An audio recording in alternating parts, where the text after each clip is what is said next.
Hi everyone, I'm just doing a quick video about why the 125. Now, I've been riding motorbikes for years, and I bought this just before the Olympics here in London, because I live just outside London, and I commute into London, you know, for my work. So I go in by motorbike.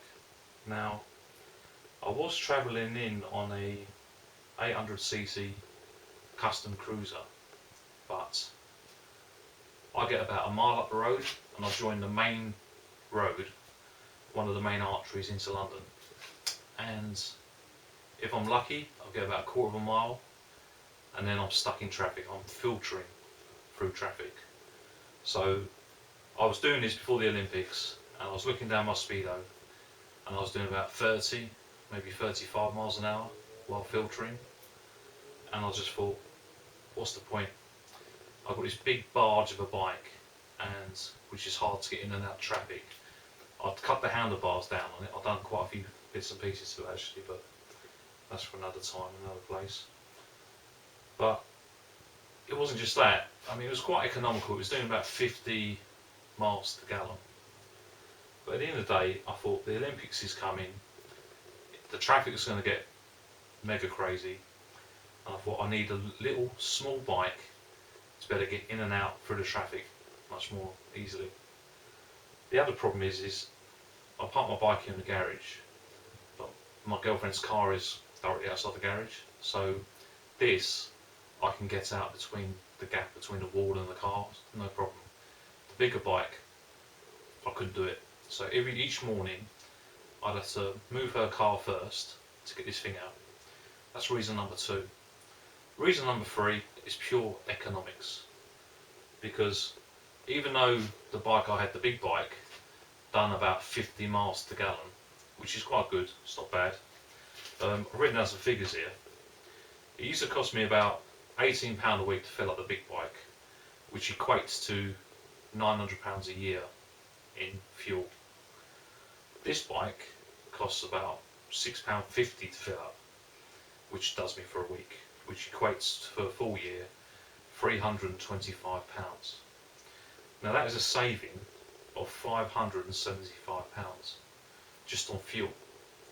Now I've also got the road tax. The road tax on this is £16 I think for a year, as opposed to £80 or whatever it is now for the big bike. Also the insurances, because it's only a little 125, it is very, very cheap. So pure economics and common sense basically has told me it's pointless me riding a big bike into the city each day when I can just ride this little cheap thing. I can ride in and out of the traffic quite very, very easily, and it does the job. I've been riding it for months and I love it. It does the job fantastically. The only thing I will say about it is on an open road it runs out of puff, okay? But it's on a 125, so sort of what you expect. I do have bigger bikes. I've got a chop on my right hand side here, which I'm in the process of building, which I want to get on with, but I want to finish this job off first. And I've also got a big bike in the corner, which again I want to play with. So to give you some idea, this is a 125cc bike. That one there is a 1900cc motorbike. So they are worlds apart. Okay. Right. I'm just going to give you a quick rundown about this motorbike, what I've found and what I've done to it so far. Now anyone going out buying one of these bikes, out of the box, they're rubbish basically. They don't want to move. They're terrible, absolutely terrible. I'll give you a rundown of the jobs I've actually done to this bike to improve performance. Right, first thing I did is there's a wiring mod. You basically unhook a blue or red wire from the engine management system.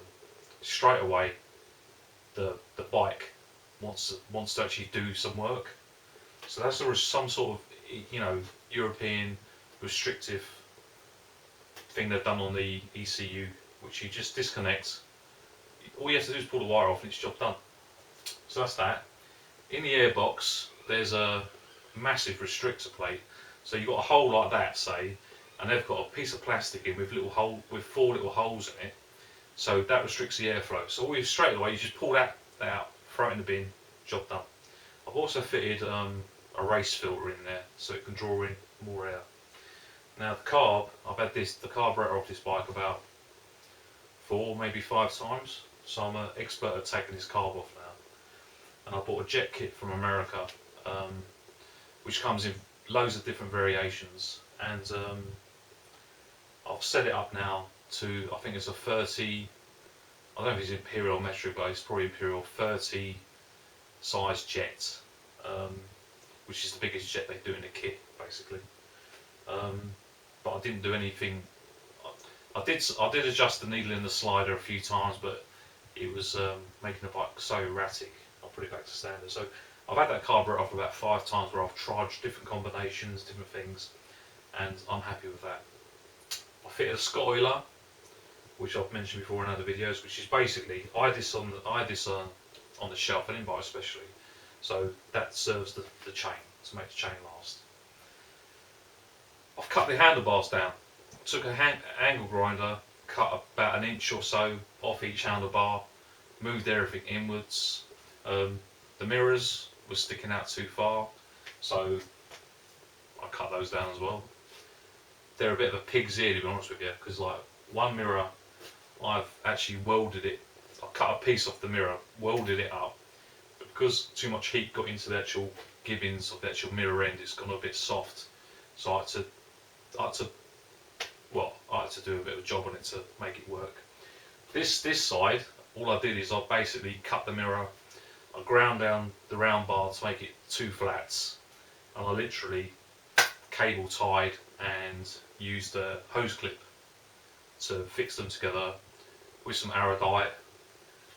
Job done.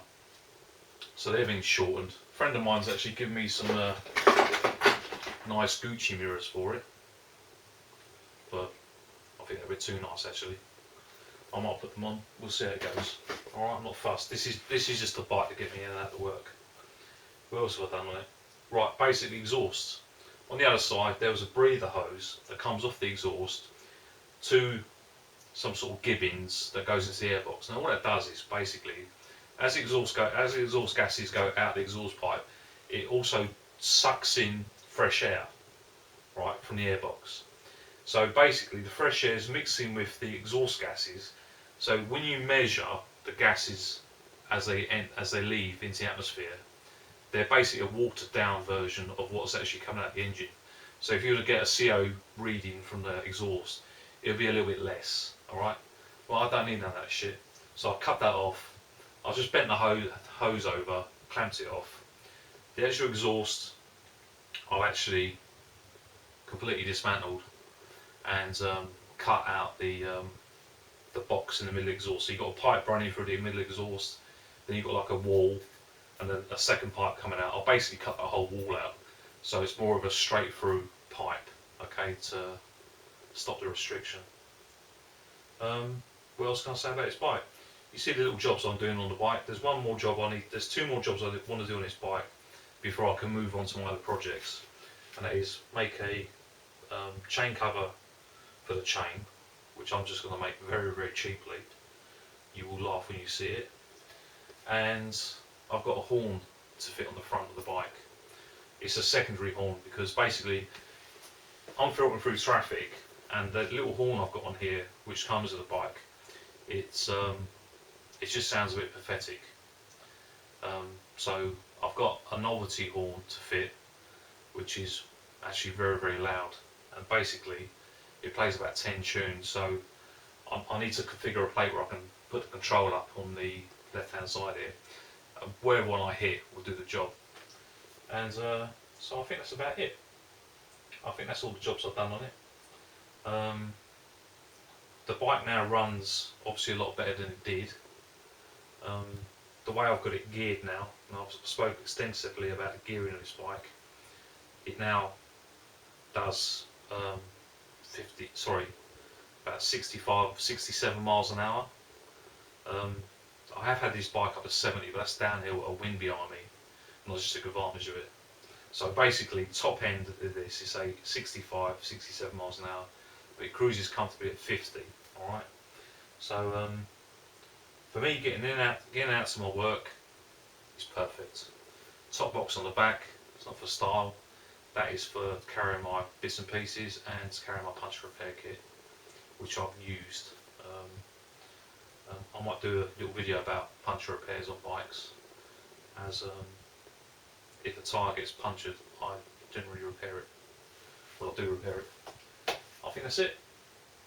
Oh, I've also fitted heated grips. So I've got heated grips wired in. I put these muffs on, as you can see. These are great, by the way, because they not only they keep your hands sheltered. Basically, you talk about wind chill factor. But if you just take that wind chill factor off your fingers, then your fingers can actually operate in all weathers. Now, to make things even more toasty, I've slung on a set of heated grips, which I've wired direct, which is the way they're wired basically. But for a perfect job, you need to go through a relay. Now, a relay basically works then only when ignition is switched on.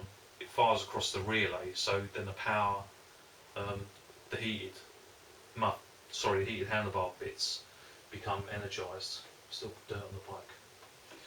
You might notice my bike's a bit dirty. Well, it will be. It will be all winter, because this is what I use it for.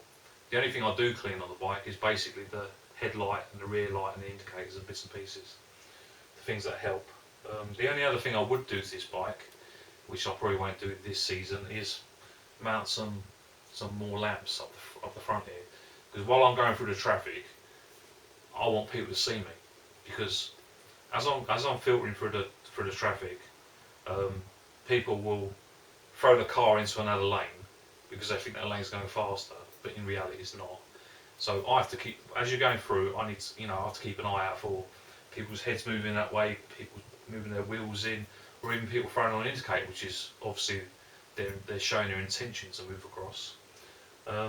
But what I'd like to do as well going forward is mount up like a camera on the helmet or something. So when I'm riding to work, I might be able to put together some sort of safety video, shall we say, some hints and tips for new riders basically.